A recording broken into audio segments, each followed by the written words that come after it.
Okay friends, तो देखो guys, आज हम लोग एक बहुत इंपॉर्टेंट टॉपिक स्टार्ट करने जा रहे हैं। इलेक्ट्रोस्टैटिक का वो टॉपिक है और बहुत इंपॉर्टेंट है, that is electric dipole. Electric dipole बहुत इंपॉर्टेंट इसलिए है क्योंकि इसका वेटेज बहुत ज़्यादा है। इसके क्वेश्चंस आने के चांसेस मैक्सिमम रहते हैं जब हम बात करते हैं नीट की, जेई मेंस की या आईआईटी एडवांस की। इनफैक्ट अगर हम बोर्ड की बात भी करें तो इलेक्ट्रिक डाइपोल बहुत इंपॉर्टेंट है, राइट। इलेक्ट्रिक डाइपोल्स में अक्सर क्या होता है, नॉर्मली स्टूडेंट इसको बहुत शॉर्ट में निपटा देते हैं, थोड़ा सा पढ़ा और इलेक्ट्रिक डाइपोल फिनिश कर दिया।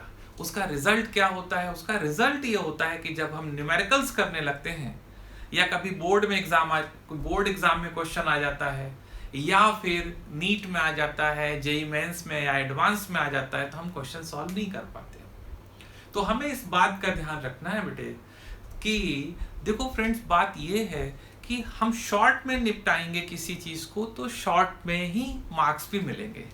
तो हमें क्या करना है, जैसा कि हम हर टॉपिक में करते हैं कि हर टॉपिक को बहुत डिटेल में पढ़ते हैं, उसके कंसेप्ट को क्लियर करते हैं और फिर हम उसके न्यूमेरिकल्स बहुत इजीली सॉल्व कर लेते हैं, चाहे वो नीट हो, चाहे जेई मेंस हो, चाहे आईआईटी एडवांस हो। इनफैक्ट अगर बोर्ड में भी क्वेश्चन आता है तो हम फ्रैक्शन ऑफ सेकंड्स में क्वेश्चन सॉल्व कर लेते हैं। ये हमारा प्रीवियस जो अभी तक हम पढ़ रहे हैं उसमें यही एक्सपीरियंस है। तो इस चैप्टर को, यानी इस टॉपिक को भी, इस इलेक्ट्रोस्टैटिक चैप्टर में जो डाइपोल, इलेक्ट्रिक डाइपोल जो टॉपिक है, इसको भी हम बिल्कुल उसी पैटर्न पे समझते हुए और क्वेश्चन को सॉल्व करते हुए आगे बढ़ेंगे। तुम देखना ये क्वेश्चंस बहुत इजीली सॉल्व होंगे। तो हम अगर बात करें इलेक्ट्रिक डाइपोल की, इलेक्ट्रिक डाइपोल, तो जब हम इलेक्ट्रिक डाइपोल की बात करेंगे तो बुक्स में अक्सर लिखा रहता है, वो ये लिखा रहता है कि when two equal and opposite charges are placed very near to each other, the system is called electric dipole. जब दो इक्वल एंड अपोजिट चार्जेस, हमने यहाँ पे दो इक्वल एंड अपोजिट चार्जेस ले लिए, plus Q minus Q, equal and opposite, और इनको r डिस्टेंस पे रख दिया और यहाँ लिखा है r is very very small. r is very very small का मतलब है वो दोनों चार्जेस बहुत पास पास रखे होंगे। तो डेफिनेशन के हिसाब से ये कहते हैं बहुत ज्यादा उधर से भागने की बिल्कुल जरूरत नहीं है, कम टू द पॉइंट। हम लोग डेफिनेशन पे बात करें कि डेफिनेशन के हिसाब से ये लोग कहते हैं कि जब दो इक्वल और अपोजिट चार्जेस बहुत पास पास रखे हों तो जो सिस्टम बनता है उस सिस्टम को हम लोग बोलते हैं इलेक्ट्रिक डाइपोल बोलते हैं। That system is called electric dipole.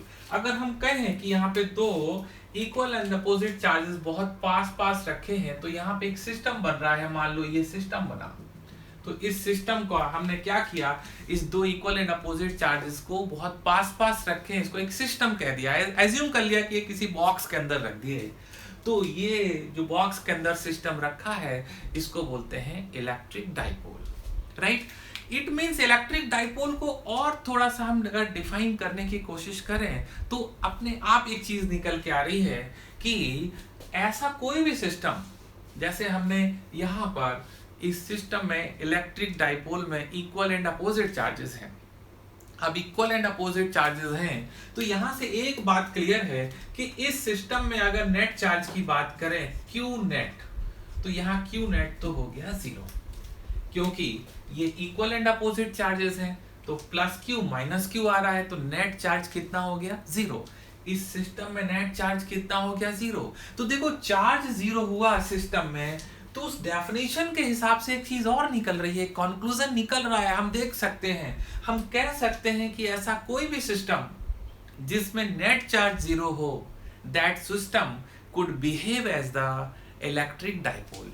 ऐसा कोई भी सिस्टम जिसमें नेट चार्ज कितना हो 0, नेट चार्ज 0, तो उस सिस्टम को हम कह सकते हैं इलेक्ट्रिक डाइपोल।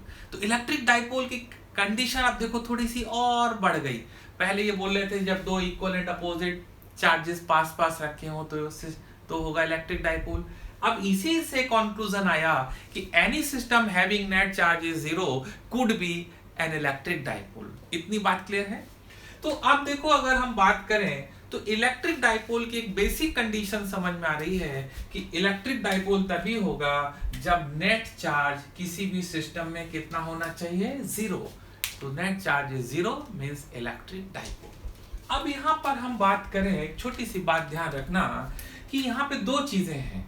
एक तो हो गया नेट चार्ज, तो नेट चार्ज तो सिस्टम पे जीरो हो गया, लेकिन अगर पूछा जाए कि चार्ज ऑन डाइपोल, यानी ये डाइपोल पे चार्ज कितना है, तो चार्ज ऑन द डाइपोल का मीनिंग है यहाँ पे कि ये डाइपोल किस चार्ज से मिलके बना है। तो यहाँ अगर हम बात करें तो प्लस क्यू माइनस क्यू, यानी जो डाइपोल है वो इक्वल एंड अपोजिट चार्जेस से मिलके बना है। ये बात तो क्लियर है अपने को।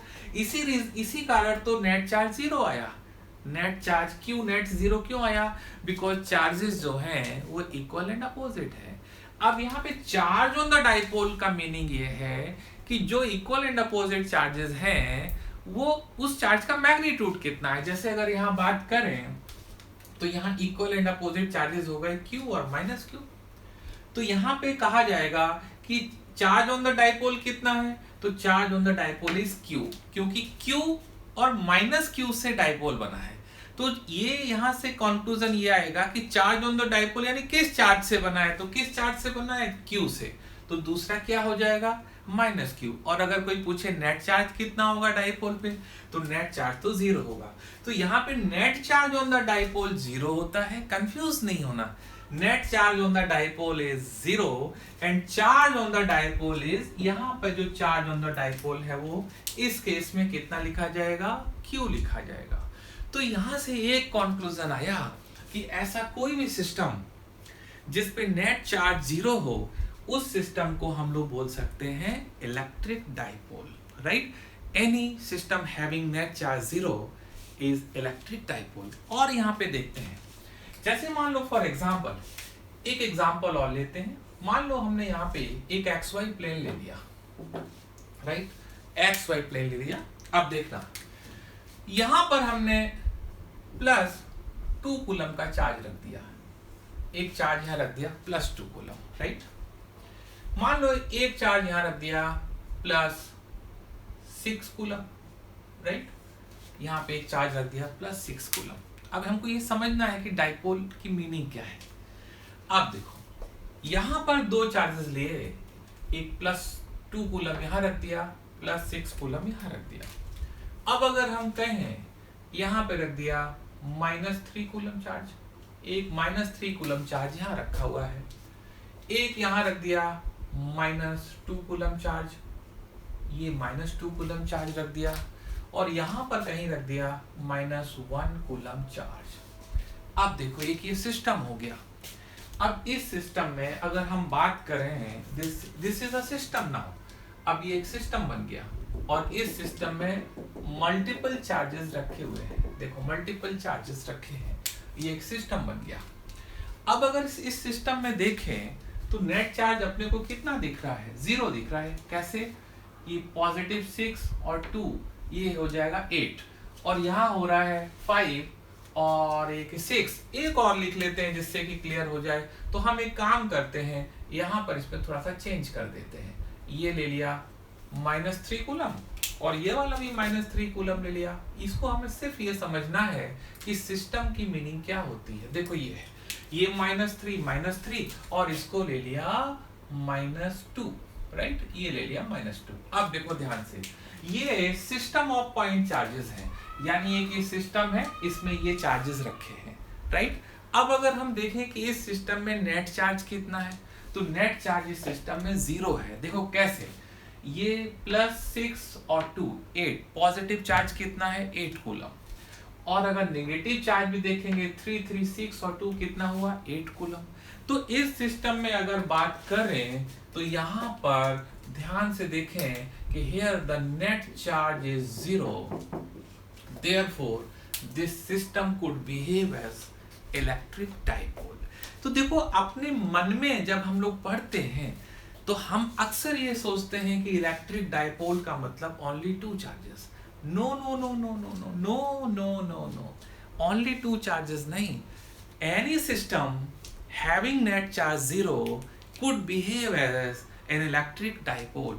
अब यहाँ पे हमने सिर्फ दो चार्जेस लिए थे, इस सिस्टम में सिर्फ दो चार्जेस लिए थे, प्लस क्यू और माइनस क्यू। नेट चार्ज कितना आया? 0। अब एक ऐसा सिस्टम ले लिया, एक ऐसा कॉम्बिनेशन ले लिया चार्जेस के जिसमें मल्टीपल चार्जेस हैं और यहाँ पे भी नेट चार्ज कितना है? 0 है। यानी this could also be a system having net charge 0, so it means it could be a dipole। तो ये भी डाइपोल हो सकता है, ये भी डाइपोल हो सकता है। माइंड में हम लोग क्या सोचते हैं कि जब 2 पॉइंट चार्जेस होते हैं तो डाइपोल होता है। तो एक तो ये बात यहाँ से जो डाउट था वो क्लियर हुआ। Any net charge, any system having net charge 0 could behave as the dipole.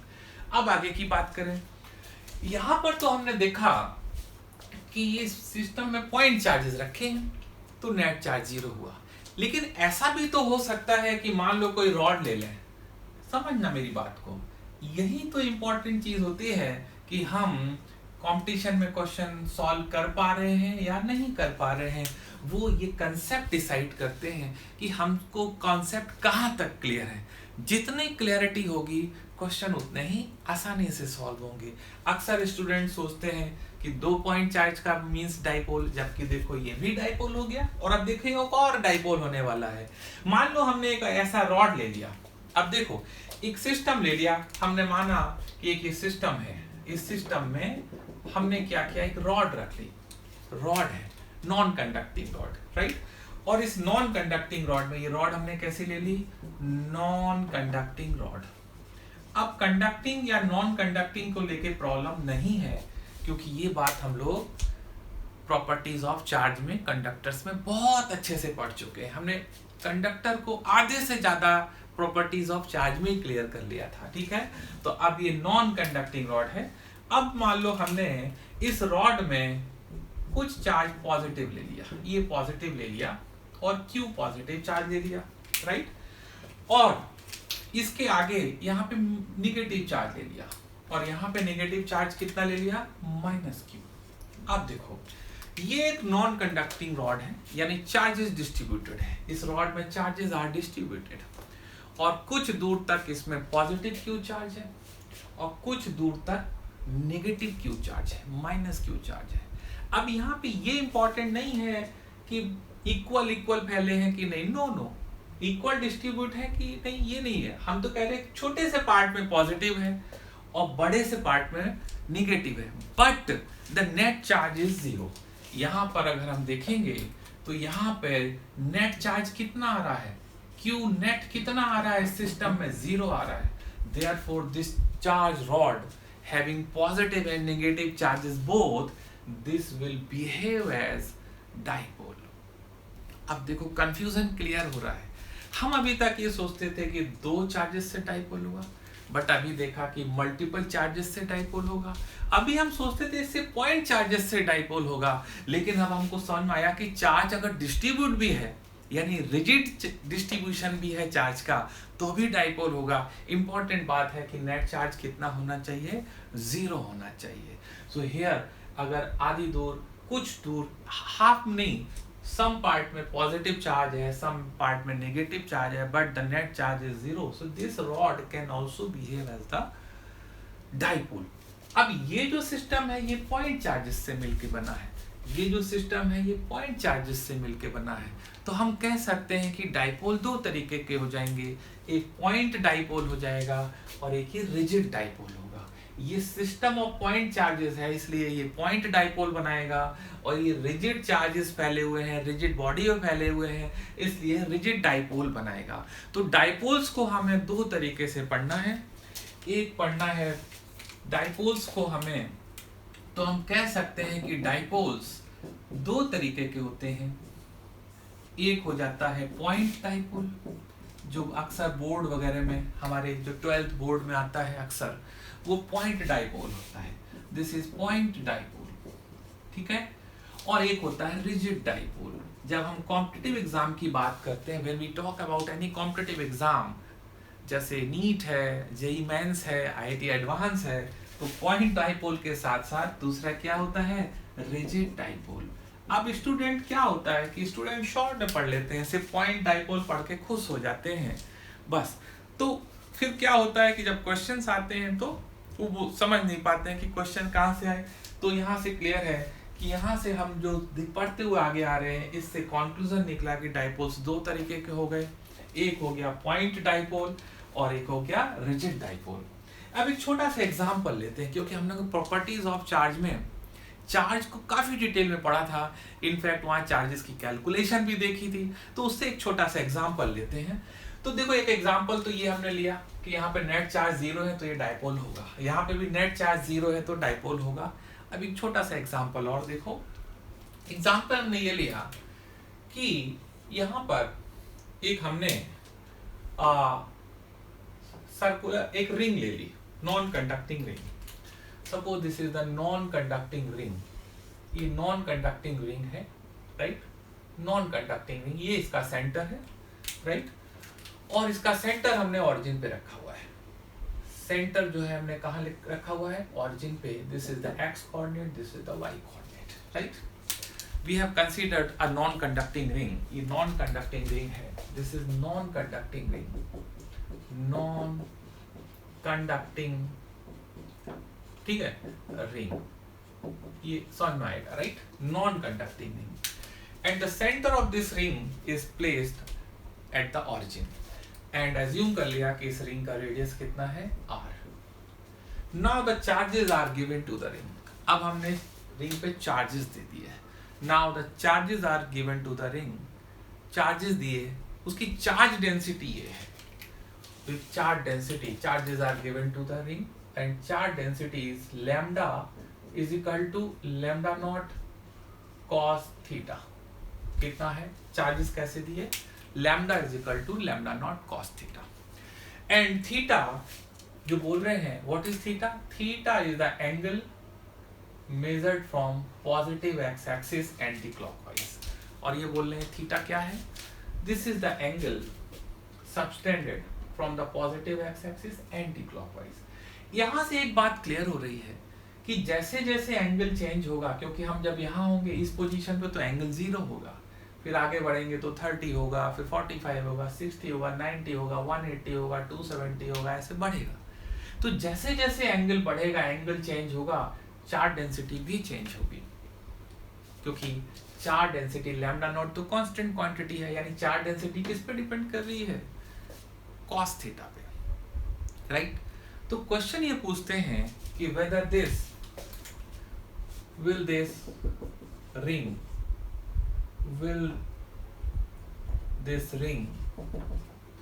behaves as electric dipole, क्या ये रिंग इलेक्ट्रिक डाइपोल की तरह बिहेव करेगी। इंपॉर्टेंट बात यह है। अब देखो फिर से सुनो, बहुत इंपॉर्टेंट है ये, अपने आप में क्वेश्चन भी बहुत इंपॉर्टेंट है, राइट। बोलते हैं एक सर्कुलर रिंग है, रेडियस r है, नॉन कंडक्टिंग है, उसमें चार्जेस डाल दिए, और चार्जेस इस तरीके से डालें कि वो यूनिफॉर्मली डिस्ट्रीब्यूटेड नहीं है, बल्कि नॉन यूनिफॉर्मली डिस्ट्रीब्यूटेड है, having charge density lambda is equal to lambda not cos theta.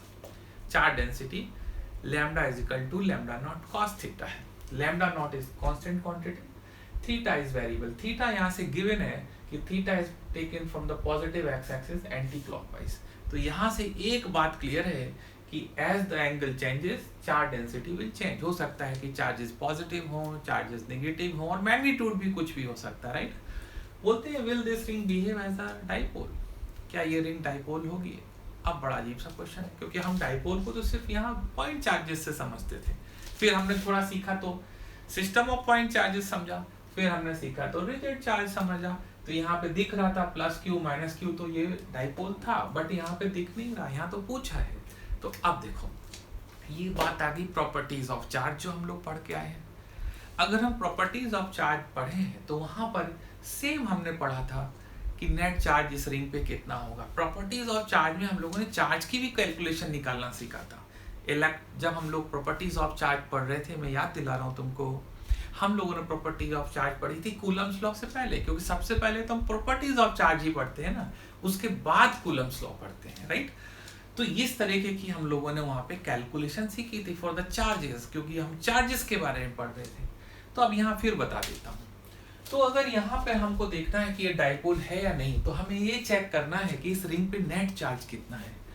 If the net charge on the ring is 0, then it could be dipole, and if the net charge on the ring is not 0, then it could not be an electric dipole। तो check करते हैं। तो अगर हम यहाँ पे देखें, अब इसको यहाँ सॉल्व कर रहे हैं, क्योंकि यहाँ पर एक चीज दे रखी है कि as lambda is equal to lambda not cos theta. अब देखो लैम्डा नॉट तो कांस्टेंट क्वांटिटी है, लैम्डा नॉट कांस्टेंट है, तो इसलिए हम कह सकते हैं कि lambda is proportional to cos theta, यानी लैम्डा चार्ज डेंसिटी किसके प्रोपोर्शनल है, ये प्रोपोर्शनल है कॉस थीटा के। अब एक देखो बहुत सिंपल सा कंसेप्ट हम यूज करते हैं। हम लोगों ने जब 8th 9th 10th में ज्योमेट्री पढ़ी थी, यानी हम लोगों ने इनफैक्ट जब ट्रिग्नोमेट्री पढ़ी थी, तो देखो वहां पे ये सीखा था, वहां ये सीखा था कि ये फर्स्ट क्वाड्रेंट होता है, this is the first quadrant, ये देखो ये फर्स्ट क्वाड्रेंट होता है, ये सेकंड क्वाड्रेंट होता है, ये थर्ड क्वाड्रेंट होता है और ये फोर्थ क्वाड्रेंट होता है। हमने वहां पे देखा था ASTC, all should take coffee, सभी को कॉफी लेना चाहिए, ASTC, all should take coffee. तो ASTC के अकॉर्डिंग टू ASTC यानी ऑल शुड टेक कॉफी, इसका मतलब है कि जो फर्स्ट क्वाड्रेंट होता है इसमें सारे के सारे पॉजिटिव होते हैं, चाहे साइन हो चाहे कॉस हो कुछ भी हो, सो ऑल आर पॉजिटिव। तो हमने यहाँ पे पॉजिटिव कर दिया, सपोज फर्स्ट क्वाड्रेंट में, यानी यहाँ से यहाँ तक की रिंग में प्लस चार्ज आएगा, राइट। फिर सेकेंड क्वाड्रेंट में एस का मतलब साइन पॉजिटिव, तो सेकेंड क्वाड्रेंट में साइन पॉजिटिव है, तो हमने सेकेंड क्वाड्रेंट में साइन पॉजिटिव कर दिया, ठीक है, ठीक है। ASTC सेकेंड क्वाड्रेंट में, एक मिनट रुक जाओ, हम लिखते हैं इसको, फिगर में डिस्टर्ब ना हो इसलिए लिखें। फर्स्ट क्वाड्रेंट में सारे लोग पॉजिटिव होते हैं, ऑल आर पॉजिटिव, चाहे साइन हो चाहे कॉस हो चाहे टेन हो कुछ भी। अब यहाँ पे बोलते हैं कि सेकेंड क्वाड्रेंट में क्या पॉजिटिव है, साइन, जबकि हमारे पास क्या है, कॉस, यानी सेकेंड क्वाड्रेंट में साइन पॉजिटिव होगा, उसके अलावा सब निगेटिव होंगे, but we have what, cos, it means यहाँ पे कॉस कैसा होगा, निगेटिव होगा, तो ये मैं निगेटिव यहाँ पे लगा दे रहा हूँ, ठीक है। अब हम थर्ड क्वाड्रेंट की बात करेंगे, ASTC। अब यहाँ पे क्या पॉजिटिव होगा थर्ड क्वाड्रेंट में, 10 पॉजिटिव होगा, ASTC, all should take coffee, तो यहाँ पे 10 पॉजिटिव होगा, बट हमारे पास क्या है, कॉस है, यानी यहाँ पे ये निगेटिव होगा। अब लास्ट क्वाड्रेंट में क्या चीज पॉजिटिव होगा, कॉस पॉजिटिव होगा, कॉस ही दे रखा है, यानी ये वाला क्वाड्रेंट कैसा हो गया, पॉजिटिव। इट मींस यहाँ से एक बात समझ में आ गई कि ये आधी रिंग पॉजिटिवली चार्ज है और ये आधी रिंग कैसी है, निगेटिवली चार्ज। तो अगर आधी पॉजिटिवली चार्ज है और आधी निगेटिवली चार्ज है, तो net charge on the ring कितना हो गया, 0। तो इस रिंग पे नेट चार्ज कितना है, 0, और इस रिंग पे अगर नेट चार्ज 0 है, so this is dipole, this will behave as dipole, यानी ये रिंग जो ये है ये बिहेव करेगी एज द डाइपोल। अब ये डाइपोल की तरह अगर बिहेव करेगी तो कौन सा डाइपोल होगी, तो ये होगी रिजिड डाइपोल, तो ये हो जाएगा रिजिड डाइपोल। तो देखो सबसे इंपॉर्टेंट बात है कि हमने ये देखा कि डेफिनेशन ऑफ डाइपोल क्या होता है, फिर उस डेफिनेशन से ही हमारे कॉन्क्लूजन्स आते गए। फिर डेफिनेशन से आया net charge 0, charge on the dipole is Q, फिर कॉन्क्लूजन आया कि नेट चार्ज 0 होना चाहिए। तो कोई भी ऐसा तो नहीं बोला डेफिनेशन ने कि ओनली 2 चार्जेस होने चाहिए, तो सिस्टम ऑफ चार्जेस ले लिया, यहाँ अगर नेट चार्ज 0 है तो ये डाइपोल होगा। फिर सिस्टम ऑफ ऐसा चार्ज लिया जिसमें डिस्ट्रीब्यूशन दे रखा है, यानी रिजिड बॉडी में डिस्ट्रीब्यूटेड है, but the net charge is 0, so this will also be dipole. फिर एक क्वेश्चन किया कि क्या ये अगर चार्ज का डिस्ट्रीब्यूशन ऐसा है तो will this behave as a dipole, तो yes of course, according to this distribution the charge on the net total ring, the net charge on the ring is 0, therefore this ring will also behave as an electric dipole. तो electric dipole में जो हमारे mind में misconception रहता है यहाँ से कि 2 चार्जेस से बनता है, वो देखो धीरे धीरे यहाँ से क्लियर हुआ। अभी आगे हम लोग और पढ़ेंगे, सब सीखते चलेंगे। इसको पहले अच्छे से नोट करें, फिर इसका आगे बताता हूँ। यहाँ पे देखो दो क्वेश्चन हो गए, एक तो हो गया इलेक्ट्रिक डाइपोल है या नहीं, तो मालूम चल गया कि इलेक्ट्रिक डाइपोल है। और दूसरा ये भी पूछ सकते हैं नीट में, छोटा सा एग्जाम क्वेश्चन कि net charge on the ring, तो net charge on the ring कितना आया, 0 आया। तो यहाँ पे net charge on the ring इसमें आया 0 और ये नेट चार्ज 0 है, देयरफॉर दिस इज डाइपोल। इसको नोट करें, आगे बहुत मजा आएगा, टेंशन नहीं लेना। जो हम लोग डाइपोल को लेके हेडेक पाल लेते हैं, ऐसा कुछ भी नहीं है, बहुत सिंपल है, पूरी फिजिक्स सिंपल है। पढ़ते हुए तो आ रहे हो तुम, कितना इजी, तुम ही लोग तो बोलते हो सर बहुत मजा आ गया, राइट। चलो नोट करो, इसके आगे बताता हूँ, अच्छे से नोट करो पहले। ओके गाइस, तो अभी जस्ट हम लोग देख रहे थे कि डाइपोल, इलेक्ट्रिक डाइपोल क्या है। तो वहां पे हम लोगों ने एक बात देखी कि ऐसा कोई भी सिस्टम जिसपे नेट चार्ज 0 हो, उसको हम लोग बोलते हैं इलेक्ट्रिक डाइपोल। यानी इलेक्ट्रिक डाइपोल होने की जो कंडीशन है वो ये है कि जो भी सिस्टम है उसमें नेट चार्ज कितना होना चाहिए, 0 होना चाहिए। या 2 point charge equal and opposite होते हैं तो नेट चार्ज कितना होता है, 0। तो नेट चार्ज अगर किसी भी सिस्टम पे 0 है, then that system could be behave as the dipole. अब एक और इंपॉर्टेंट हम लोग बात सीखेंगे कि इंपॉर्टेंट प्रॉपर्टी देखेंगे डाइपोल की, जिसको हम लोग बोलते हैं डाइपोल मोमेंट। कि डाइपोल मोमेंट क्या है। डाइपोल मोमेंट बहुत इंपॉर्टेंट है, ध्यान रखना तुम लोग, क्योंकि डाइपोल मोमेंट पे बेस्ड क्वेश्चन नीट में भी आते हैं, जेईई मेंस में भी आते हैं, आईआईटी एडवांस में भी आते हैं। तो इस बात का हमको ध्यान रखना है कि डाइपोल मोमेंट कैसे कैलकुलेट करना है, होता क्या। तो पहले समझते हैं कि होता क्या है। तो डाइपोल मोमेंट में यहाँ लिखा हुआ है कि it is a vector quantity, it is vector quantity which is the product of charge on the dipole and the position vector. तो पोजीशन वेक्टर और चार्ज ऑन द डाइपोल का प्रोडक्ट क्या होता है, डाइपोल मोमेंट वेक्टर है, कैसे है, इसको समझते हैं। तो एक बात ये समझो कि जो डाइपोल होते हैं, dipoles are represented by an arrow. यानी जो डाइपोल को है हम लोग किससे रिप्रेजेंट कर देते हैं, एक एरो से रिप्रेजेंट कर देते हैं। और हम ऐसा एज्यूम करते हैं कि एरो के हेड पे पॉजिटिव चार्ज है और एरो के टेल पर कैसा चार्ज है, निगेटिव चार्ज है। और हमने एज्यूम कर लिया कि ये जो लेंथ है एरो की, ये है r। इतनी बात क्लियर है। तो डाइपोल्स को हम लोग एक एरो से रिप्रेजेंट करते हैं और हम ऐसा एज्यूम करते हैं कि डाइपोल के हेड पे पॉजिटिव चार्ज है और टेल पे कैसा चार्ज है, निगेटिव चार्ज है। और हमने एज्यूम कर लिया कि इस एरो की लेंथ कितनी है, r। अब देखेंगे आगे। अब इंपॉर्टेंट बात ये है, कहीं कहीं पे किसी बुक में ये r भी लिखा है, कहीं पे 2r भी लिखा है, तो उससे कोई मैटर नहीं करता, बिल्कुल भी घबराने की कोई बात नहीं है। चाहे यहाँ 2r ले लें या चाहे यहाँ पे r ले लें। नाउ अब ये डाइपोल है, डाइपोल को हमने किससे रिप्रेजेंट कर दिया, एरो से। अब समझते हैं। और अब अगर इस एरो को हम ऐसा मान लें कि इस एरो को जिसकी लेंथ कितनी है r और जिसके हेड पर पॉजिटिव चार्ज है, जिसके टेल पे नेगेटिव चार्ज है, अगर हम ऐसा मान लें कि इसकी टेल कहाँ रखी हुई है, ऑरिजिन पे। ये बात हम लोगों ने वेक्टर्स में पढ़ी थी कि वेक्टर को भी हम लोग एरो से रिप्रेजेंट करते हैं और उसकी टेल को हम लोग कहाँ पे एज्यूम करते हैं, ऑरिजिन पे। एक्जैक्टली ऐसा ही हो गया। अब यहाँ पर ये ऑरिजिन हो गई, ये ऑरिजिन पे रख दिया हमने। इसका मतलब है कि माइनस क्यू चार्ज, जो नेगेटिव चार्ज है, कहाँ रखा हुआ है, ऑरिजिन पे, और प्लस क्यू चार्ज रखा हुआ है उसके हेड पे। इसका मतलब यहाँ पे हम रेफरेंस ले सकते हैं कि जो R है, ये R क्या हो जाएगा, इस प्लस क्यू चार्ज का पोजीशन वेक्टर हो जाएगा। तो here R will behave as the position vector of this charge. Now अब डाइपोल मोमेंट को जो डिफाइन करते हैं यहाँ लिखा है, तो डाइपोल मोमेंट बेसिकली एक वेक्टर क्वांटिटी है, इसको हम वेक्टर p से रिप्रेजेंट करते हैं, and that is written as charge on the dipole. यहाँ चार्ज ऑन द डाइपोल क्यों है, हम लोगों ने देखा था कि net charge on the dipole 0 होता है, लेकिन चार्ज ऑन द डाइपोल का मतलब है वो कितने पॉजिटिव या कितने नेगेटिव चार्ज से मिलके बिना।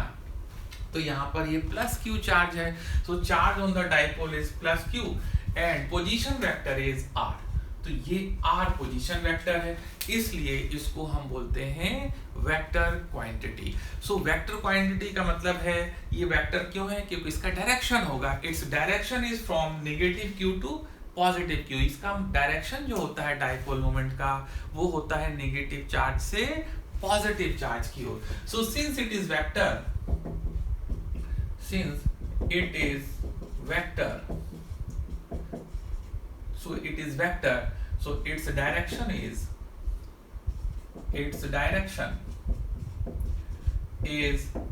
from negative charge to positive charge, और इसका डायरेक्शन किधर होता है, नेगेटिव से पॉजिटिव की ओर।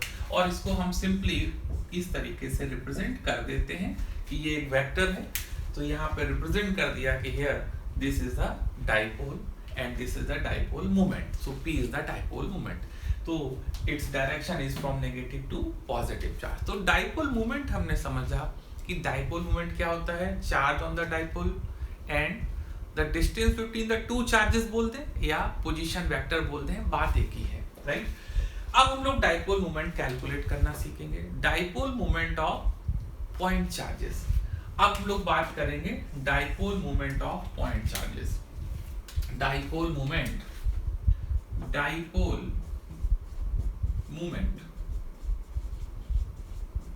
ऑफ पॉइंट चार्जेस,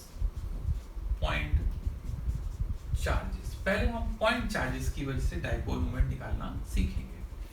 सिंपल सी बात है, अभी हमने देखा कि जो डाइपोल मोमेंट है, अभी जस्ट देखा, that is written as, this is written as, देखो कैसे लिखा है, QR।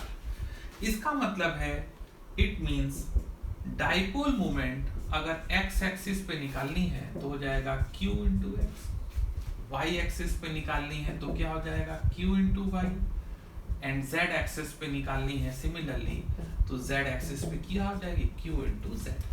तो डाइपोल मोमेंट जब भी हमको x एक्सिस पे निकालना है तो Q into x, y axis पे निकालना है Q इंटू वाई, ये Q into y, and z axis पे निकालना है तो Q इंटू z। अब जैसे एक छोटी सी बात हम लोग सॉल्व करते हैं, डाइपोल मोमेंट कैसे सॉल्व करते हैं ये बात अपने को देखनी है। तो अब देखो डाइपोल मोमेंट कैसे सॉल्व करेंगे, एक एग्जांपल लेते हैं। एक एग्जांपल है ये कि हमने एक कोऑर्डिनेट ले लिया और इस कोऑर्डिनेट पे एक चार्ज यहाँ ले लिया और एक चार्ज यहाँ ले लिया, ये दो पॉजिटिव चार्ज ले लिए, राइट, और इसके ऑरिजिन पे -2q चार्ज ले लिया, और ये बोल रहे हैं कि जो ये लेंथ दे रखी है, this length is L, this length is also L, बोलते हैं find P, find dipole moment, net dipole moment, इसका मैग्नीट्यूड चाहिए, सपोज रिजल्टेंट डाइपोल मोमेंट का मैग्नीट्यूड चाहिए। नाउ लुक हियर, इस पूरे सिस्टम को हम इस तरीके से ब्रेक कर सकते हैं। ये बात हम लोग एक छोटे से एग्जांपल में, मैं एक बार इसको ब्रेक करके दिखा रहा हूँ, फिर तुमको अपने आप आइडिया हो जाएगा कि कैसे सॉल्व करना है। तो देखो इसको ब्रेक कर दिया हमने, now we can write it as, यहाँ पे लिख सकते हैं -q और यहाँ पे भी लिख सकते हैं -q, यानी ये -2q को हमने दो अलग अलग चार्जेस -q में रख दिया, and here it is +q, here it is also +q। अब यहां से एक बात क्लियर होगी कि एक डाइपोल मोमेंट तो ये बन जाएगा इस -q से इस +q की वजह से, लेट इट बी P1, इसको मान लो हमने बोल दिया P1, और एक डाइपोल इधर बन जाएगा ये -q और +q की वजह से, लेट इट बी P2। लेकिन यहाँ पर जो मैग्नीट्यूड होगा P1 और P2 का, वो दोनों इक्वल होंगे और कितने हो जाएंगे Q into L, Q into L हो जाएगा, क्योंकि ये लेंथ भी L है और ये लेंथ भी L है। देखो यहाँ पे ले रखा हम लोगों ने, Q इंटू L हो गया, यानी ये दो डाइपोल हो गए, एक ऐसा हो गया और एक इस तरीके का होगा, यानी ये दो डाइपोल्स हैं P1 and P2 and both are perpendicular to each other, right. और हम जानते हैं कि डाइपोल जो है that is the vector quantity. अब हमको नेट डाइपोल चाहिए, तो अब हम P नेट निकाल सकते हैं। नेट डाइपोल कितना हो जाएगा, √of P1 square plus P2 square plus 2P1 P2 cos 90 हो जाएगा, क्योंकि ये आपस में कैसे हैं, परपेंडिकुलर। क्योंकि ये हमने क्यों यूज किया, ये तुम लोग जानते हो, क्योंकि जब दो वेक्टर्स होते हैं और उनके बीच का कुछ एंगल हो तो हम उनका रिजल्टेंट इस तरीके से सॉल्व कर लेते हैं। नाउ अब इसको हम और सॉल्व कर लेते हैं। तो यहाँ पे नेट डाइपोल मोमेंट, इसका मैग्नीट्यूड रहेगा कितना, P1 की वैल्यू कितनी है, QL, so QL square again QL square plus 2 QL square cos 90 is 0. So here the answer will be QL root 2. तो यहाँ पर इस केस में जो नेट डाइपोल मोमेंट आएगा वो कितना आ जाएगा, QL root 2 आ जाएगा। तो देखो इस तरीके से हम डाइपोल मोमेंट हम समझते हैं कि डाइपोल मोमेंट क्या है, कि डाइपोल को हम लोग एरो से रिप्रेजेंट करते हैं और ऐसा कन्वेंशन है कि टेल जो है वो हम कहाँ रखते हैं, ऑरिजिन पे। ये बात हम लोगों ने वेक्टर में भी सीखी थी। तो यहाँ पर जो टेल है उस पे हम नेगेटिव चार्ज रखते हैं, हेड पे पॉजिटिव चार्ज रखते हैं। यहाँ पे हमने ये डिस्टेंस एज्यूम कर ली कितनी, r, यानी दो चार्जेस के बीच की डिस्टेंस हो गई है r, बट टेल रखी हुई है कहाँ पे, ऑरिजिन पे। So here r will behave as the position vector. Position vector किसका, प्लस q का। नाउ हम इसको डाइपोल मोमेंट लिख सकते हैं q इंटू r, इसलिए इसको पोजीशन वेक्टर बोल दिए। ये वेक्टर क्वांटिटी है इसलिए इसमें डायरेक्शन होगा, तो यहाँ पे डायरेक्शन हम लोग नेगेटिव चार्ज से पॉजिटिव चार्ज की ओर लेते हैं। तो यहाँ पे डाइपोल मोमेंट का डायरेक्शन होता है from negative charge to positive charge. तो यहाँ पे नेगेटिव से पॉजिटिव की ओर हो गया। अब इस ओवरऑल को एक हमने डाइपोल से रिप्रेजेंट कर दिया कि ये डाइपोल है जिसका डाइपोल मोमेंट कितना है, P है, राइट। अब हमने डाइपोल मोमेंट निकालना सीखा पॉइंट चार्जेस का, यानी अभी यहाँ पे हम लोगों ने चार्जेस ले लिए थे, ये प्लस क्यू माइनस 2q। अब पॉइंट चार्जेस की बात है। अब ऐसा कोई जरूरी नहीं है, ये हमने प्रीवियस अभी देखा था, जस्ट प्रीवियसली देख के आ रहे हैं हम लोग कि जो पॉइंट चार्ज हैं वो ऐसा कोई जरूरी नहीं है कि ओनली 2 इक्वल एंड अपोजिट होने चाहिए।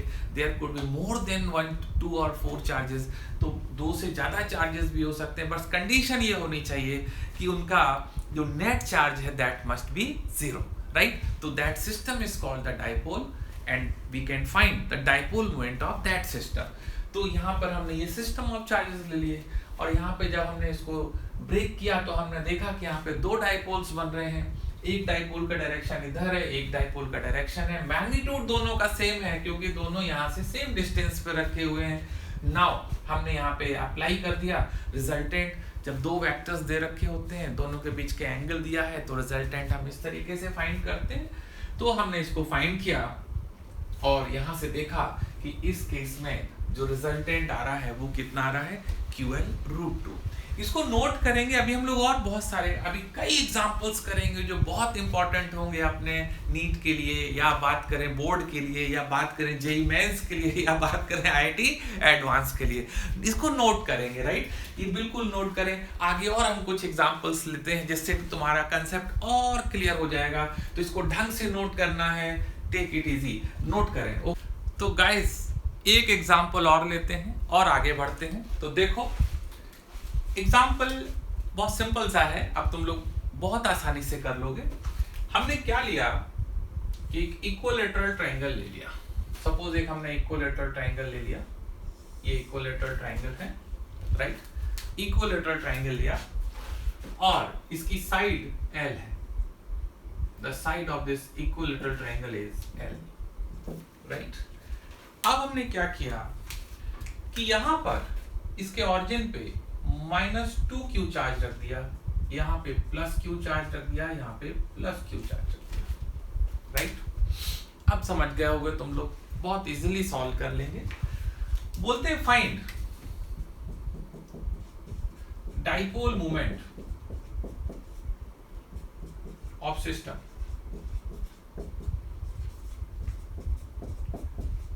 इस सिस्टम का डाइपोल मोमेंट क्या होगा। अब इसको सॉल्व करते हैं।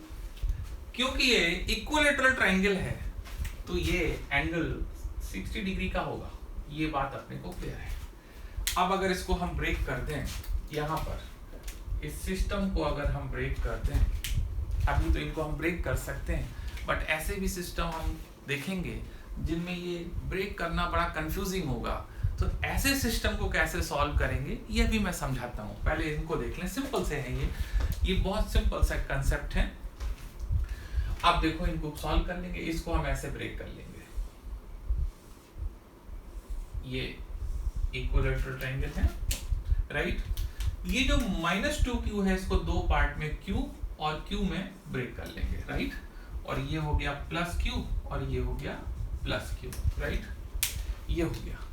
आप देखो एक डाइपोल ये हो जाएगा, मान लिया डाइपोल मोमेंट कितनी है P1, और एक डाइपोल मोमेंट ये हो जाएगा, ये हो जाएगा P2, राइट। ये बात क्लियर है। और यहाँ पे इंपॉर्टेंट बात ये है कि ये लेंथ देखो L है, ये भी लेंथ L है, यानी दोनों डाइपोल मोमेंट्स के मैग्नीट्यूड इक्वल होंगे। तो हम यहाँ पे लिख सकते हैं हेयर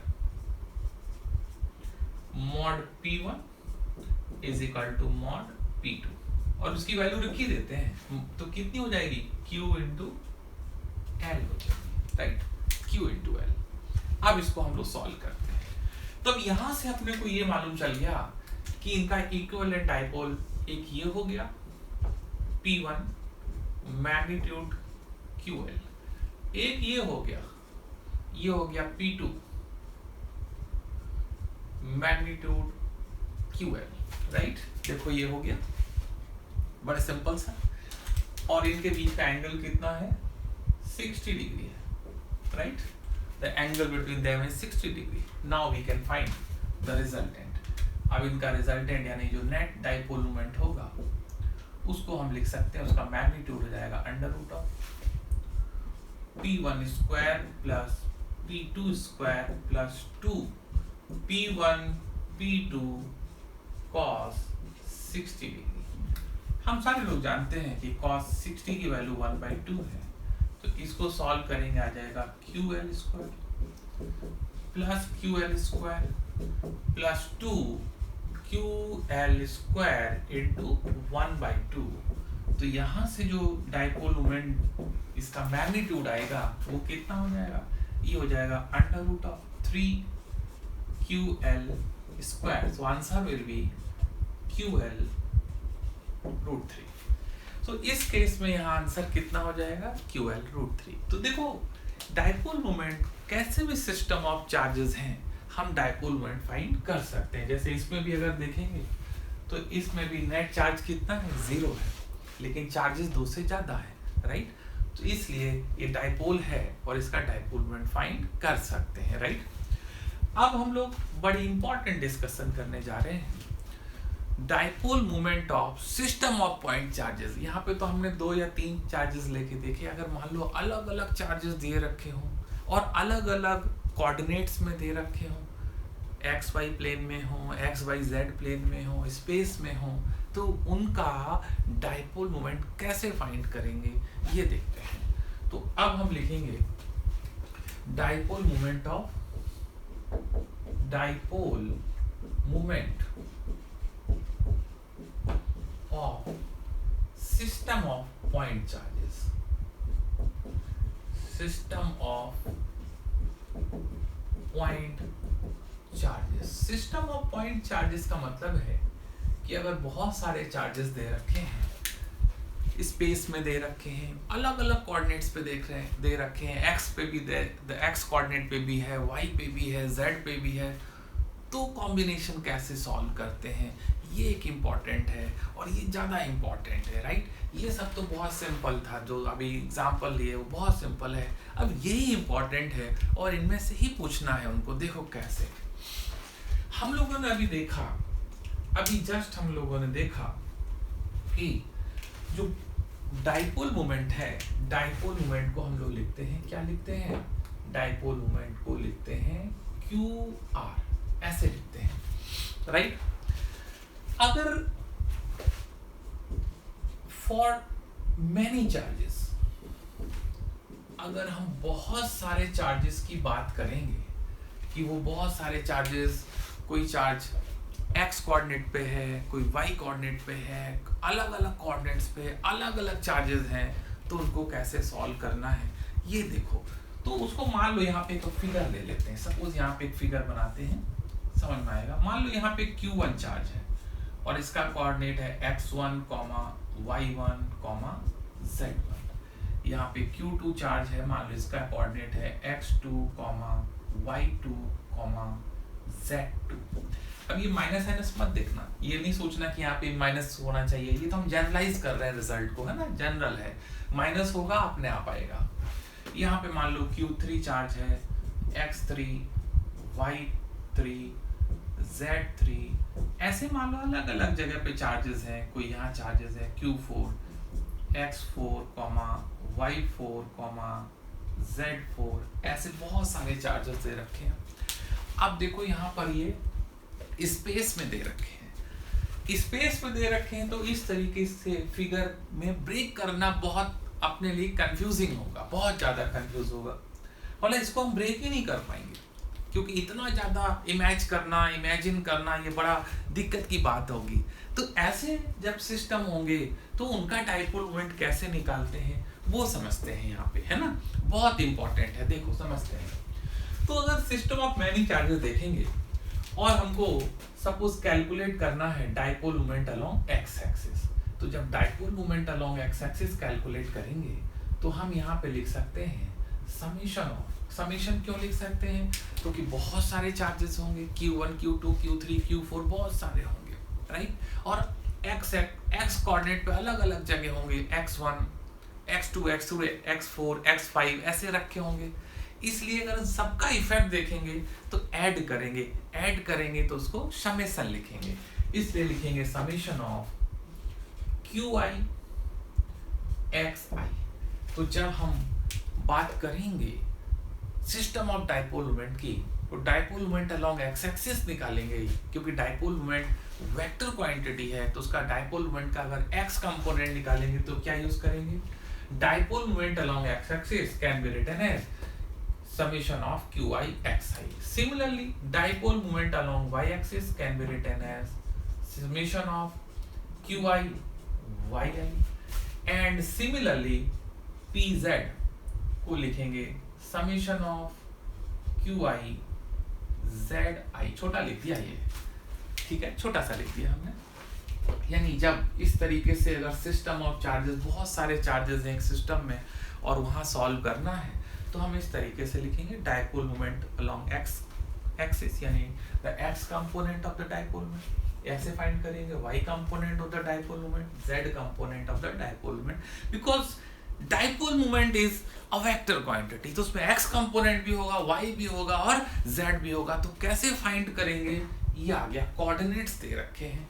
तो यहाँ से अगर हम देखेंगे तो डाइपोल मोमेंट को हम लिख सकते हैं pxi plus pyj plus pzk, यानी अगर जो हमने ये लिखा है इसको इस फॉर्म में लिख सकते हैं समेशन ऑफ qi xi, ये x component, plus summation of qi yi, ये हो गया j component, plus summation of qi zi, ये क्या हो गया, z कंपोनेंट। तो इस तरीके से कितने भी सिस्टम ऑफ चार्जेस कहीं भी दे रखे हों और किसी भी कोऑर्डिनेट पे दे रखे हों, हम बहुत इजीली ये चीज फाइंड कर लेंगे, राइट। इसको नोट करो, इस पे एक एग्जांपल करते हैं, मजा आ जाएगा, एग्जांपल करेंगे मजा आएगा, राइट, और नॉलेज भी जबरदस्त बढ़ेगी।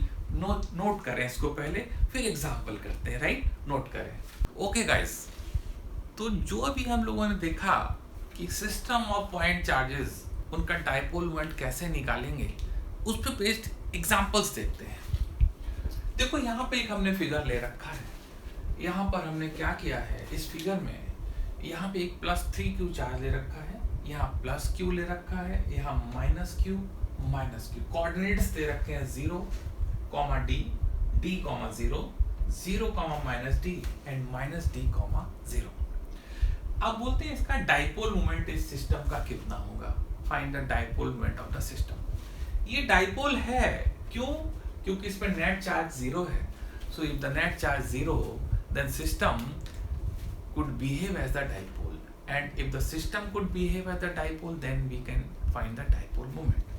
so यहाँ पर ये कहते हैं find dipole moment, find dipole moment.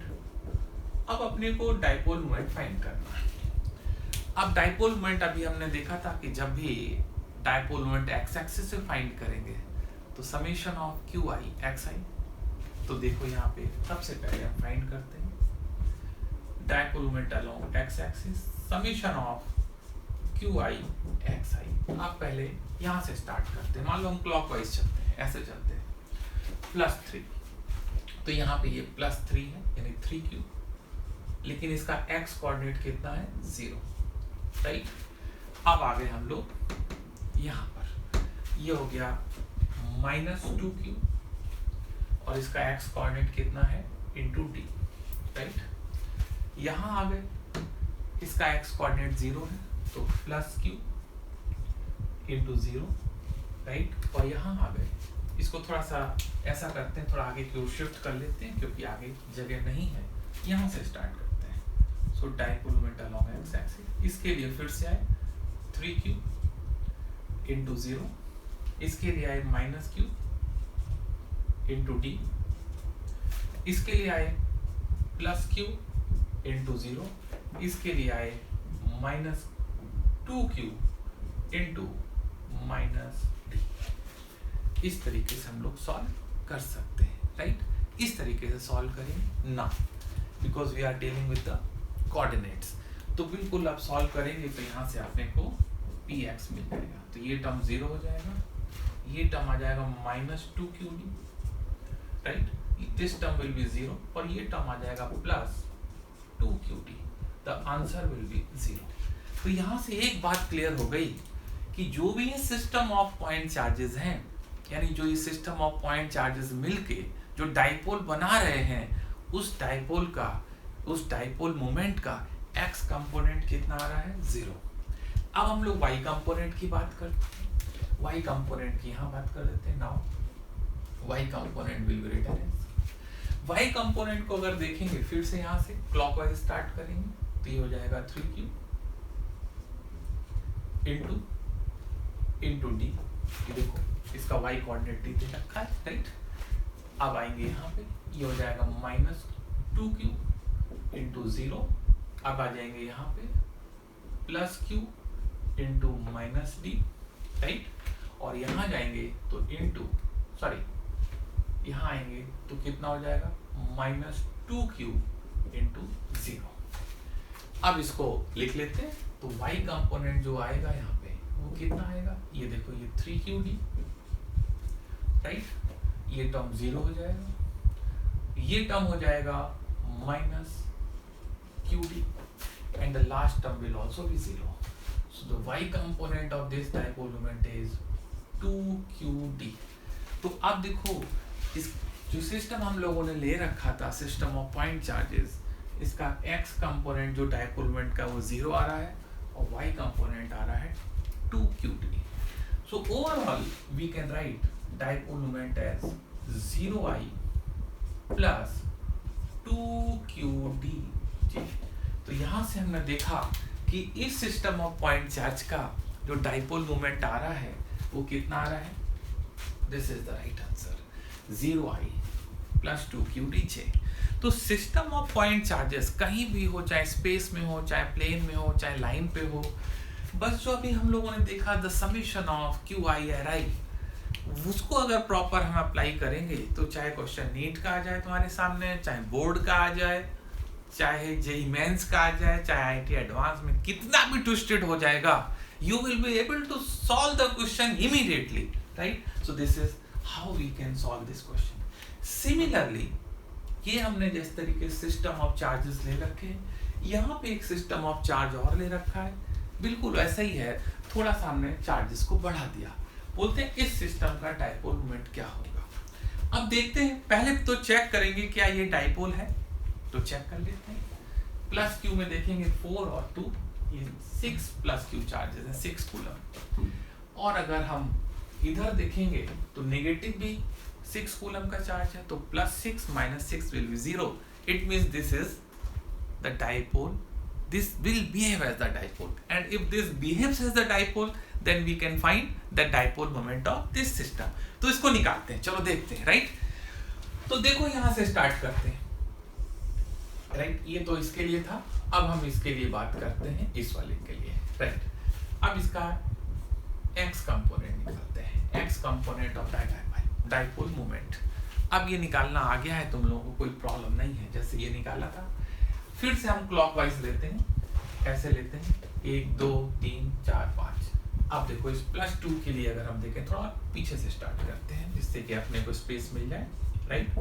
अब +q यहाँ से देखो तो ये हो जाएगा 2, इसका x कोऑर्डिनेट है 1, राइट।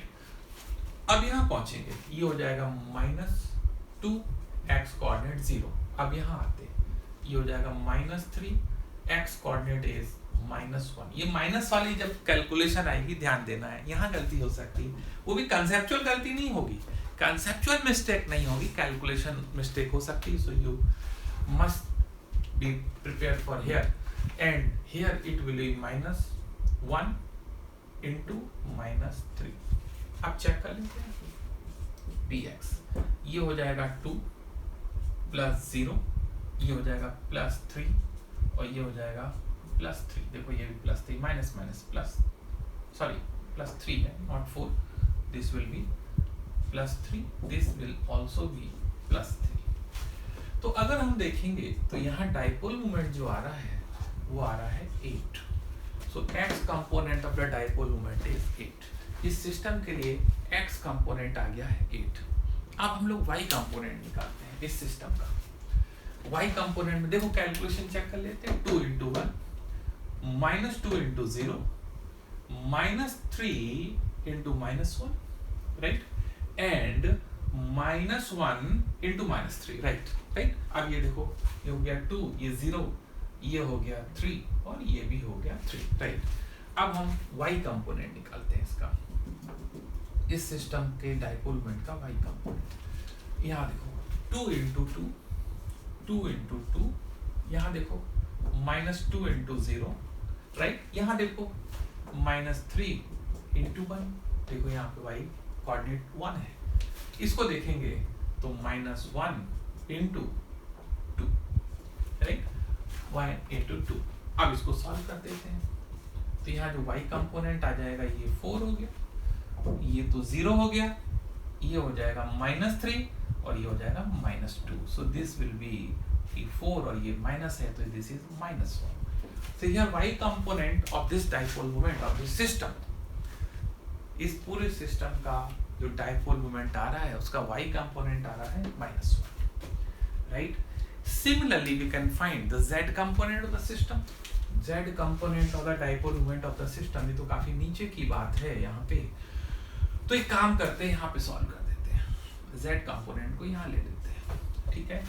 तो z component of this system, dipole moment of the system, इस सिस्टम के डाइपोल मोमेंट का z कंपोनेंट यहाँ लिख लेते हैं। अब z कंपोनेंट अगर देखेंगे तो यहाँ पे z कोऑर्डिनेट कहीं दिया ही नहीं है, सारे के सारे कौन से कोऑर्डिनेट है, x और y कोऑर्डिनेट। तो यहाँ पे अगर हम z कंपोनेंट लेंगे तो कितना आ जाएगा, 0 आ जाएगा। So we can say the dipole moment of this system can be written as, ये कितना हो जाएगा, 8i - j। तो ये जो सिस्टम ऑफ पॉइंट चार्जेस था इसका डाइपोल मोमेंट आ गया 8i - j। अब अगर यहाँ पर कोई भी चार्ज स्पेस में होता है, यानी उसका z कंपोनेंट भी होता, यानी अलग अलग चार्जेस अलग अलग दे रखे हैं, मल्टीपल चार्जेस हैं और मल्टीपल पोजीशंस पे हैं, ठीक है। तो अगर z एक्सिस पे भी कोई चार्ज दिया है, यानी z कोऑर्डिनेट भी अगर गिवन है चार्जेस का, तो कोई दिक्कत नहीं, जैसे हमने x निकाला, जैसे y निकाला, वैसे ही z निकाल के सॉल्व कर देंगे, तो यहाँ पे z एक्सिस पे भी आंसर आ सकता है। सो यहाँ हमने देखा कि सिर्फ डाइपोल का मतलब 0.2 चार्जेस नहीं होते हैं डियर, ऐसा नहीं है कि इक्वल एंड अपोजिट चार्जेस उसी को डाइपोल बोलते हैं। डाइपोल तो बहुत है भाई, देखा ना अभी। और ये हम लोग बात कर रहे हैं सिस्टम ऑफ पॉइंट चार्जेस की। अब हम अगर कोई हमसे पूछे कि अगर चार्जेस रिजिड बॉडी में फैला हो तो रिजिड डाइपोल होगा, हमने अभी देखा शुरुआत में। तो रिजिड डाइपोल का डाइपोल मोमेंट कैसे निकालेंगे ये भी मैं बताता हूँ, पहले इसको नोट कर लो, फिर एक एग्जांपल रिजिड डाइपोल के डाइपोल मोमेंट पे बात करेंगे, राइट। इसको नोट करो पहले। ओके गाइस, तो देखो फ्रेंड्स, अब हम लोग बात कर रहे हैं एक बड़ा इंपॉर्टेंट डिस्कशन ये है कि अभी तक हम लोगों ने सिस्टम ऑफ पॉइंट चार्जेस और उसका डाइपोल मोमेंट निकालना सीखा, लेकिन अगर रिजिड चार्ज हो, यानी चार्जेस रिजिड बॉडी पे डिस्ट्रीब्यूटेड हो और इस तरीके से डिस्ट्रीब्यूटेड हो कि नेट चार्ज 0 है, तो वो जो रिजिड बॉडी होगी that will behave as a dipole. तो उस केस में डाइपोल मोमेंट कैसे निकालेंगे ये देखते हैं हम लोग। तो हमने क्या किया कि एक रिंग ली, charge ring, non conducting charge ring, जो अभी जस्ट सबसे पहले जब हम लोग वो जो अभी ये जो रिंग ली है, वो कौन सी रिंग ली है, जो अभी हम लोग जस्ट सबसे पहले जब डाइपोल समझ रहे थे कि डाइपोल क्या होता है, तो वहां पे एक रिंग ली थी, तुम्हें याद होगा। उस रिंग में चार्ज डेंसिटी कितनी थी, लैम्डा नॉट कॉस थीटा। फिर हमने देखा था इस रिंग पे नेट चार्ज कितना आया था, 0, इसलिए वो रिंग बिहेव कर रही थी एज अ डाइपोल। तो सेम रिंग को ले लिया कि ये नॉन कंडक्टिंग चार्ज रिंग है और इस पे चार्ज डेंसिटी किस तरह डिस्ट्रीब्यूटेड है, lambda is equal to lambda not cos theta. और ये भी दे रखा है जो थीटा है वो पॉजिटिव एक्स एक्सिस से एंटी क्लॉकवाइज डायरेक्शन में वेरी कर रहा है, राइट। अब बोलते हैं इस सिस्टम का डाइपोल मोमेंट कितना होगा। तो पहले तो ये देखना है कि ये सिस्टम डाइपोल है या नहीं है, डाइपोल की तरह बिहेव करेगा या नहीं करेगा। तो ये ऑलरेडी सबसे पहले हमने देखा था, सेम रिंग ली थी, तुम्हें याद होगा, पीछे जाना और देखना, सेम रिंग ली थी तो वहां पे नेट चार्ज कितना आ रहा था इस रिंग के ऊपर, 0 आ रहा था, यानी this ring will behave as an electric dipole. तो इलेक्ट्रिक डाइपोल की तरह अगर बिहेव करेगा तो इसका डाइपोल मोमेंट भी होगा। अब जब इलेक्ट्रिक डाइपोल में हम रिजिड बॉडी की बात करते हैं, तो रिजिड बॉडी का जो डाइपोल होता है, जिसको हम रिजिड डाइपोल बोलते हैं, तो रिजिड डाइपोल का जो डाइपोल मोमेंट है वो ऐसे निकालेंगे, dipole moment of rigid body. उसको निकालने के लिए बड़ी छोटी सी बात ये ध्यान रखेंगे, this will be written as integration of r d q. R d q क्यों लेंगे, क्योंकि जब हम रिजिड बॉडी की बात करेंगे तो उसमें चार्ज का एलिमेंट लेना पड़ेगा, छोटे छोटे चार्जेस लेने पड़ेंगे। उन छोटे छोटे चार्जेस की वजह से डाइपोल का इफेक्ट निकालेंगे, डाइपोल मोमेंट का इफेक्ट, इसलिए उसको इंटीग्रेट कर देंगे। यानी जो समेशन था, बेसिकली जो समेशन था वो कन्वर्ट हो जाएगा किसमें, इंटीग्रेशन में। समेशन इंटीग्रेशन में कन्वर्ट हो जाएगा। और जो आर आई लिखा था ना, are I, summation of are आई, ये कन्वर्ट हो जाएगा डी क्यू में, right. Sorry, Q I, not are I, this Q I will be converted into D Q. तो जब रिजिड बॉडी की हम बात करेंगे तो उसमें छोटे छोटे से एलिमेंट लेंगे, चार्जेस के, छोटे छोटे से चार्ज के कंपोनेंट टुकड़े लेंगे, ठीक है, पार्ट्स लेंगे और उनकी वजह से डाइपोल मोमेंट निकालेंगे और फिर सबका सम करेंगे तो net dipole moment of the system आ जाएगा। अब इसको हमें देखना है कैसे सॉल्व करेंगे। अब यहाँ पे देखो इसको, how it is solve now. अब हम क्या काम करेंगे, क्योंकि रिजिड बॉडी है तो यहाँ पे एक छोटा सा एलिमेंट ले लेंगे। यहाँ पे एक हमने ले लिया, क्योंकि हम जानते हैं क्वेश्चन के अकॉर्डिंग यहाँ पे पॉजिटिव चार्ज है और यहाँ पे निगेटिव चार्ज है, ये बात हम लोग ऑलरेडी जानते हैं। तो हमने पॉजिटिव की तरफ एक ये एलिमेंट कट कर लिया, ये यहाँ से यहाँ तक, ये dr थिकनेस का लिया ये एलिमेंट, राइट, ये एलिमेंट ले लिया dr थिकनेस का। सेम कंडीशन यहाँ ले ली कि एक यहाँ पे एलिमेंट ले लिया, ये भी एलिमेंट हमने dr थिकनेस का ही ले लिया, ये नेगेटिव की ओर।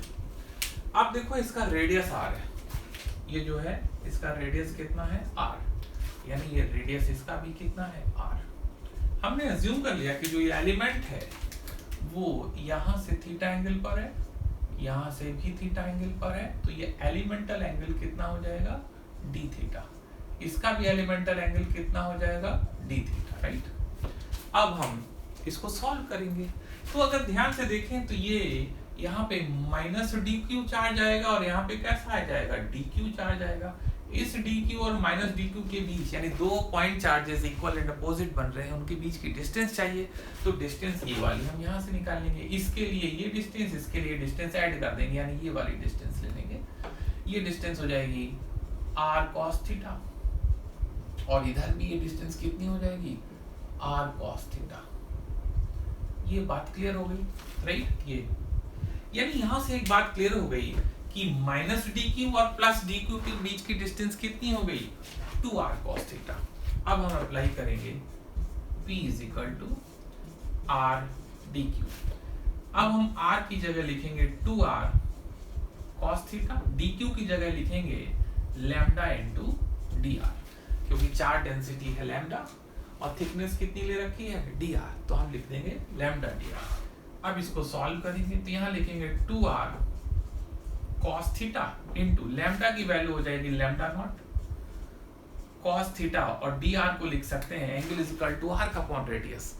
तो आर्क dr है, रेडियस r है, और इसका एंगल एलिमेंटल पार्ट कितना है d थीटा। तो यहाँ पे हम लिखेंगे एंगल = यानी dr की जगह लिख देंगे r d थीटा। देखो r d थीटा आ जाएगा। ये r d थीटा क्यों आया, ये बात क्लियर है। अरे भाई ये यहाँ से यहाँ तक dr ले रखा है हमने, ठीक है। तो यहाँ पे dr है, एंगल कितना है d थीटा, और ये रेडियस है, तो एंगल = आर्क अपॉन रेडियस लगा दिया, तो आर्क की वैल्यू आ गई r d theta. Now constant बाहर ले लो, तो कांस्टेंट हो जाएगा 2r² लैम्डा नॉट। अब अंदर आ जाएगा cos² थीटा d थीटा। इसको इंटीग्रेट करेंगे -π/2 π/2, -π/2 से π/2, ये माइनस ये वाला और ये प्लस वाला दोनों को इंटीग्रेट कर देंगे माइनस से प्लस π/2 तक। हम लोगों ने बेसिक मैथमेटिक्स में पढ़ा है, बेसिक मैथमेटिक्स में ये पढ़ा है कि integration of cos² theta d theta -π/2 से π/2 लेते हैं तो आता है π/2, राइट। cos² थीटा का इंटीग्रेशन -π/2 से π/2 आता है कितना π/2। ये बात हम लोगों ने बेसिक मैथमेटिक्स में पढ़ी है। ये वैल्यू यहाँ रख देंगे, so we will get dipole moment = 2r² lambda naught into π/2। तो यहाँ से अगर हम देखेंगे ये 2 कट जाएगा, डाइपोल मोमेंट की वैल्यू आ जाएगी पाई लैम्डा नॉट r²। तो देखो ये डाइपोल मोमेंट किसकी आ गई, इस रिजिड बॉडी की, यानी इस रिजिड डाइपोल की डाइपोल मोमेंट ये आ गई। इंपॉर्टेंट बात यह है कि जब भी नीट की बात करेंगे, जब हम जेईई मेंस की बात करेंगे या आईआईटी एडवांस की बात करेंगे, तो वहाँ जो डाइपोल आते हैं या डाइपोल मोमेंट निकालनी होगी वो 2 पॉइंट चार्जेस की नहीं होगी, जिसको हम लोग सोचते हैं हम अपनी पूरी दुनिया वो 2 पॉइंट चार्जेस पे लेके चलते हैं। ऐसा नहीं है dear, no no no no no, ऐसा नहीं है। सिस्टम कैसा भी हो, 2 चार्जेस का हो, 5 चार्जेस का हो, 10 चार्जेस का हो, नेट चार्ज 0 होना चाहिए। और नेट चार्ज अगर 0 है तो system, that system could behave as the point dipole, and if the system behaves as a dipole then we can find the dipole moment।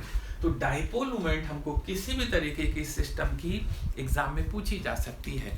अब तुम्हारे पास सारे कॉन्सेप्ट हैं, सब कॉन्सेप्ट हैं, अब सिर्फ तुमको कैलकुलेशन करना है। कैलकुलेशन मिस्टेक अगर नहीं होगी तो तुम्हें डाइपोल मोमेंट किसी भी सिस्टम का कैसा भी दिया हो, चाहे पॉइंट चार्जेस वाला सिस्टम हो, चाहे रिजिड बॉडी वाला सिस्टम हो, बहुत इजीली फाइंड कर सकते हो, ठीक है ना।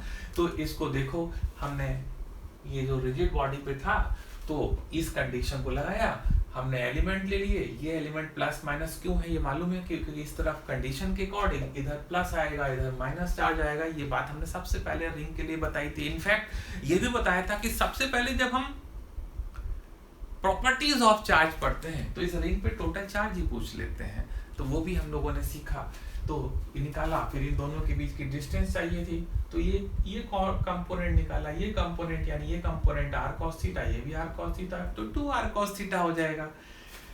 यानी 2 चार्जेस के बीच तो हमने ये वैल्यू यहाँ लगा दी। r का मतलब दोनों के बीच की distance 2r cos theta lambda dr, lambda की value lambda naught cos theta, dr की value r d theta, minus π/2 से +π/2 तक इंटीग्रेट कर दिया और सॉल्व कर दिया। सॉल्व करने पे डाइपोल मोमेंट आ गई। तो अब हमको डाइपोल मोमेंट पे कैसा भी क्वेश्चन मिलेगा, you will be able to solve the question, right. इसको नोट करो, आगे और एग्जांपल्स करेंगे हम लोग अभी डाइपोल में। अभी तो डाइपोल मोमेंट ही निकाला है, अभी सारी चीजें डाइपोल्स के बारे में पढ़ेंगे, मजा आ जाएगा, नोट करें, राइट।